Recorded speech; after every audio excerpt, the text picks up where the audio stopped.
এবং লোকজনের মধ্যে অনেকেই খুব আপসেট যে সারোয়ারের বিরুদ্ধে এই ধরনের একটা নিউজ ছড়াবে, এটা কেউ ভাবতে পারে না। আমি খুব অবাক হয়েছি যখন আমার এগেনস্ট একটা নিউজ দিয়ে এরকম ফেক মিডিয়া ছড়াবে, এটা আমি কখনো চিন্তা করতে পারি। ফেসবুকের নির্দেশনার পাশাপাশি সময় এবং পরিস্থিতি বিবেচনায় প্রয়োজনীয় তাৎক্ষণিক সিদ্ধান্ত গ্রহণ এবং বাস্তবায়নেরও সুযোগ রয়েছে। একটি সৎ পদক্ষেপ, আর তাতেই কেঁপে উঠল ক্ষমতার অদৃশ্য করিডর। যখন রাষ্ট্রের একজন সৎ, নির্ভীক এবং আপসীন আমলাকে একটি প্রভাবশালী মাফিয়া সিন্ডিকেট মুহূর্তের মধ্যে সরিয়ে দেয়, তখন সেটি আর কোনো সাধারণ বদলি থাকে না, সেটি পরিণত হয় পুরো রাষ্ট্রযন্ত্রের ভিতরে লুকিয়ে থাকা গভীর অন্ধকারের এক ভয়ঙ্কর উন্মোচনে। 2026 সালের জুনের এই আলোচিত ঘটনাটি এখন আর শুধু সিলেট বা একজন জেলা প্রশাসকের সাধারণ বদলির মধ্যে সীমাবদ্ধ নেই। এটি এখন রীতিমতো পরিণত হয়েছে বাংলাদেশের প্রশাসনিক ইতিহাসের এক রুদ্ধশ্বাস রাজনৈতিক আমলাতান্ত্রিক থ্রিলারে। বেজিং সফর শেষে দেশে ফিরেই বিষয়টি জানতে পেরে চরম ক্ষুব্ধ হয়েছেন প্রধানমন্ত্রী তারেক রহমান। বিশ্বস্ত সূত্র বলছে, দেশে ফিরেই তিনি সরাসরি ফোন করেছেন ডিসি সারওয়ার আলমকে। সিলেটবাসীর জন্য আসছে এক বিশাল চমক, কিন্তু কি কথা হলো তাদের মধ্যে? সত্যিই কি সিলেটে সসম্মানে ফিরেছেন ডিসি সারওয়ার? সবকিছু জানতে ভিডিওটি শেষ পর্যন্ত দেখুন। আর আপনি যদি আমাদের চ্যানেল বাংলা ভাইরাল 24-এ নতুন হয়ে থাকেন, তবে এখনই সাবস্ক্রাইব করে বেল আইকনটি বাজিয়ে রাখুন। ঘটনার গভীরে যেতে হলে আমাদের একটু পিছনে তাকাতে হবে। অলি আউলিয়ার পুণ্যভূমি হিসেবে পরিচিত সিলেটের ঐতিহাসিক হজরত শাহজালাল রহমতুল্লাহর মাজারকে কেন্দ্র করে যুগের পর যুগ ধরে গড়ে উঠেছিল এক অদৃশ্য অর্থনৈতিক সাম্রাজ্য। সেই সাম্রাজ্যের গায়ে প্রথমবারের মতো রাষ্ট্রীয়ভাবে আঘাত হেনেছিল সদ্যবিদায়ী জেলা প্রশাসক মোহাম্মদ সারওয়ার আলম। আর সেই আঘাতের মূল্য তাকে দিতে হয়েছে নিজের পদটি হারিয়ে। জনাব এহতেশাম সাহেব তিনি কিন্তু আসলে কোনো ডকুমেন্ট জমা দিতে পারেন, নট আ সিঙ্গেল পেজ। এখানে ওনার আবেদন আছে, এখানে উনি যে এইটা বলেছেন যে ওনার হলফনামায় ইয়ে করেছেন। সিলেটের দায়িত্ব নেওয়ার পর থেকে প্রশাসনের ভিতরে অত্যন্ত বিচক্ষণতার সাথে সারওয়ার আলম লক্ষ্য করেছিলেন শাহজালাল ও শাহপরান মাজার ঘিরে এমন একটি শক্তিশালী আর্থিক চক্র কাজ করছে, যাদের প্রভাব শুধু স্থানীয় পর্যায়ে সীমাবদ্ধ নয়, বরং তাদের হাত ঢাকা পর্যন্ত বিস্তৃত। কোটি কোটি টাকার দানের অর্থ বছরের পর বছর ধরে সংগ্রহ হলেও এর স্বচ্ছ কোনো হিসাব ছিল না। সাধারণ মানুষ বিশ্বাস আর ধর্মীয় আবেগ থেকে প্রতিদিন কোটি কোটি টাকা দান করছে। বিদেশ থেকে আসা পর্যটক এবং ভক্তরা বৈদেশিক মুদ্রা পর্যন্ত দিচ্ছেন, কিন্তু সেই অর্থ কোথায় যাচ্ছে, কার পকেটে ঢুকছে, এর নির্দিষ্ট কোনো উত্তর কারো কাছে ছিল না। বহু বছর ধরে যেন এই দানব বাক্সগুলো পরিণত হয়েছিল একটি অদৃশ্য কালো অর্থনীতির কেন্দ্রে। কি বিএনপি, কি আওয়ামী লীগ, সবাই যেন মিলেমিশে এই দানবাক্সের টাকা লোপাট করেছে। আর ঠিক এখানেই আঘাত করে প্রথম বড় সিদ্ধান্ত নেন ডিসি সারওয়ার।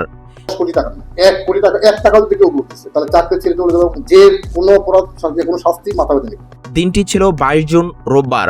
দুপুরের দিকে ডিসি সারওয়ার আলম নিজের কার্যালয়ে বসে রুটিন মাফিক কাজ করছিলেন। ঠিক তখনই ঢাকা থেকে আসে একটি সংক্ষিপ্ত কিন্তু নাটকীয় সরকারি আদেশ, একটি ফ্যাক্স বার্তা, যেখানে বলা হয় তাকে অবিলম্বে সিলেটের জেলা প্রশাসকের দায়িত্ব থেকে সরিয়ে জনপ্রশাসন মন্ত্রণালয়ে সংযুক্ত করা হয়েছে।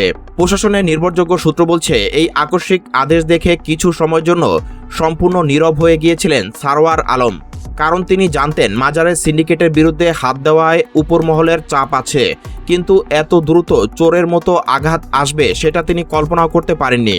সাধারণ নিয়মে একজন জেলা প্রশাসক বদলি হলে কয়েকদিন সময় দেওয়া হয়, অসমাপ্ত কাজ গোছানো, বিদায়ী সাক্ষাৎকার, প্রশাসনিক প্রোটোকল মেনে দায়িত্ব হস্তান্তর, সবকিছুর জন্য একটি নির্দিষ্ট নিয়ম আছে।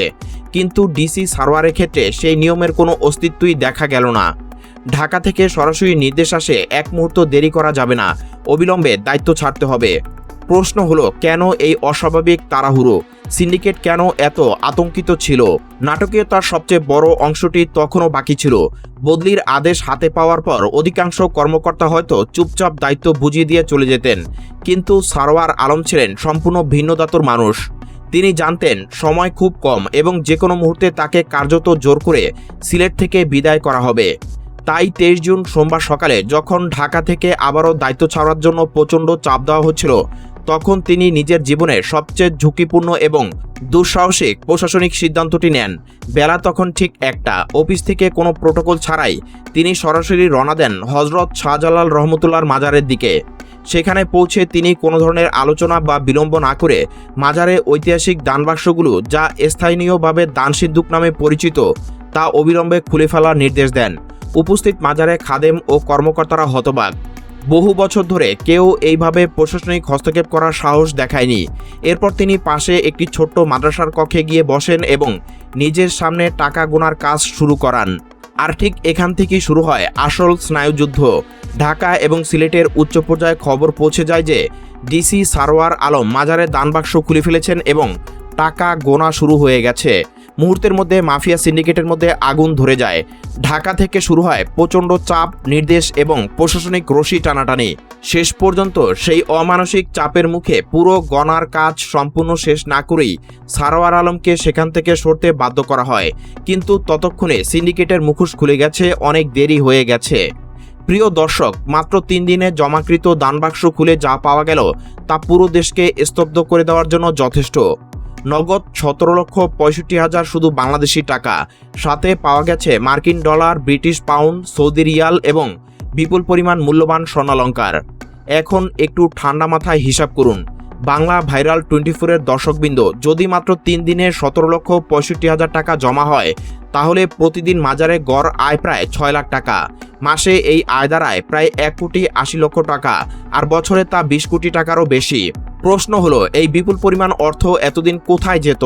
কারা নিয়ন্ত্রণ করত এই বিশাল টাকার পাহাড়? কার কার পকেটে যেত সাধারণ মানুষের ধর্মীয় আবেগের এই টাকা? এই প্রশ্নই হয়তো আতঙ্কিত করে তুলেছিল পুরো মাফিয়া সিন্ডিকেটকে। তারা জানতো সারোয়ার আলম যদি সিলেটের মাটিতে আরেকটি দিন বা একটি রাত থাকেন, তবে তিনি মাজারে সেই গোপন সিন্দুক পুরোপুরি মুক্ত করে ফেলবেন। আর সেই সিন্দুক খুললেই বেরিয়ে আসবে শতাব্দীর পর শতাব্দী ধরে চলা দুর্নীতির আসল কঙ্কাল। কেঁচো খুঁড়তে গিয়ে বেরিয়ে আসবে প্রশাসনের রুই কাত্তাদের বিশাল সব বিষধর সাপ। সেই দিনই সন্ধ্যার দিকে সারোয়ার আলমকে তাড়াহুড়ো করে অতিরিক্ত জেলা ম্যাজিস্ট্রেট পিঙ্কি সাহার কাছে দায়িত্ব বুঝিয়ে দিতে বাধ্য করা হয়। বিদায়ের সময় তার চোখে ছিল এক অদ্ভুত বিজয়ের হাসি, আর সিন্ডিকেটের চোখে ছিল চরম আতঙ্ক। কিন্তু এই মেঘা চক্রান্তের খবর বেশিদিন চাপা থাকলো না। বেইজিং সফর শেষে দেশে ফিরেই এই ন্যাক্কারজনক চক্রান্তের খবর জানতে পারেন প্রধানমন্ত্রী তারেক রহমান। ঘটনাটি যখন ঘটে তখন প্রধানমন্ত্রী দেশের বাইরে রাষ্ট্রীয় সফরে ছিলেন, আর সেই সুযোগে ভিতরে কিছু সুযোগ সন্ধানী দুর্নীতিবাজ আমলা এবং মাজার সিন্ডিকেটের সদস্যরা ফাইলটি তড়িঘড়ি করে পাশ করিয়ে নেয়। বিশ্বস্ত সূত্র নিশ্চিত করেছে, দেশে ফিরেই বিষয়টি জানতে পেরে চরম ক্ষুব্ধ ও অসন্তুষ্ট হয়েছেন প্রধানমন্ত্রী তারেক রহমান। তিনি ইতিমধ্যে তার ঘনিষ্ঠ গোয়েন্দা সংস্থা এবং রাজনৈতিক সূত্রের কাছে এই পুরো ঘটনার একটি আন্ডারগ্রাউন্ড ইনভেস্টিগেশন রিপোর্ট বা গোপন তদন্ত প্রতিবেদন চিঠি পাঠিয়েছেন। শুধু তাই নয়, পর্দার অন্তরালের খবর হলো প্রধানমন্ত্রী নিজেই ফোন করেছেন এই সৎ ও নির্ভীক অফিসার সারোয়ার আলমকে। তিনি তাকে সান্ত্বনা দিয়েছেন এবং অতি দ্রুত ঢাকায় নিজের কার্যালয়ে ডেকে সরাসরি ঘটনার ভিতরে সত্য জানতে চেয়েছেন। রাজনৈতিক বিশ্লেষকরা বলছেন, মাজারে এই মাফিয়া সিন্ডিকেটকে গুড়িয়ে দিতে এবং চাটুকার আমলাদের চক্রান্ত নস্যাৎ করে ডিসি সারোয়ার আলমকে আবারও সিলেটের জেলা প্রশাসক হিসেবে সসম্মানে ফিরিয়ে আনার এক জোরালো ইঙ্গিত দিয়েছেন স্বয়ং প্রধানমন্ত্রী। এদিকে এই বিষয়টি নিয়ে দেশের জাতীয় সংসদে ইতিমধ্যে তীব্র ঝড় উঠেছে। জামাতে ইসলামীর সংসদ সদস্য এবং সাবেক শিবির সভাপতি সালাউদ্দিন আইয়ুবী সংসদের ফ্লোরে দাঁড়িয়ে সরাসরি এই অন্যায়ের বিরুদ্ধে তীব্র প্রতিবাদ জানিয়েছেন। তিনি স্পিকারের দৃষ্টি আকর্ষণ করে ক্ষোভ প্রকাশ করে বলেন, সরকার কিভাবে দুর্নীতিকে প্রমোট করার জন্য একজন সৎ অফিসারকে এইভাবে রাতের অন্ধকারে সরিয়ে দিল। সালাউদ্দিন আইয়ুবীর এই তেজোত্তীপ্ত এবং যৌক্তিক বক্তব্যের পর পুরো ঘটনাটি আমজনতার মাঝে এক দাবানলের মতো ছড়িয়ে পড়েছে। সারা দেশে সাধারণ মানুষের মনে এখন এক বিশাল ক্ষোভের আগুন জ্বলছে। যুগের পর যুগ ধরে ধর্মপ্রাণ নিরীহ মানুষ তাদের কষ্টের উপার্জনের টাকা এই মাজারগুলিতে দান করে আসছে পুণ্য অর্জনের জন্য। কিন্তু ডিসি সারোয়ার আলমের এই দুঃসাহসিক অভিযান প্রমাণ করে দিয়েছে কিভাবে সাধারণ মানুষের সেই পবিত্র আবেগ আর বিশ্বাসের সাথে চরম বেইমানি করেছে একটি মাফিয়া সিন্ডিকেট। ডিসি সারোয়ার আলমকে প্রশাসনিক কাঠামোর চরম চাপে বাধ্য হয়ে সিলেট ছাড়তে হলেও জনতার আদালতে তিনি যে অভূতপূর্ব বিজয় ও ভালোবাসা অর্জন করেছেন তা সত্যি অতুলনীয়। এখন পুরো দেশের চোখ প্রধানমন্ত্রী তারেক রহমানের দিকে। তিনি কি পারবেন এই সৎ অফিসারকে পুনরায় সিলেটের ডিসি হিসেবে ফিরিয়ে এনে মাফিয়াদের কঠোর শাস্তি দিতে, নাকি মাফিয়া সিন্ডিকেটের চক্রান্তের কাছে সততা হেরে যাবে? প্রিয় দর্শক, এই পুরো ঘটনাকে আপনি কিভাবে দেখছেন? ডিসি সারোয়ার আলমের এই সাহসী পদক্ষেপ এবং তাকে সরিয়ে দেওয়ার পিছনে দায়ীদের কি শাস্তি হওয়া উচিত তা অবশ্যই এখনই নিচে কমেন্ট করে আমাদের জানান। ভিডিওটি ভালো লাগলে একটি লাইক দিন এবং সত্য প্রকাশে আমাদের উৎসাহিত করতে এখনই শেয়ার করে ছড়িয়ে দিন সবার মাঝে। আর হ্যাঁ, বাংলা ভাইরাল 24 চ্যানেলটি সাবস্ক্রাইব করতে ভুলবেন না। দেখা হবে পরবর্তী ভিডিওতে। ধন্যবাদ।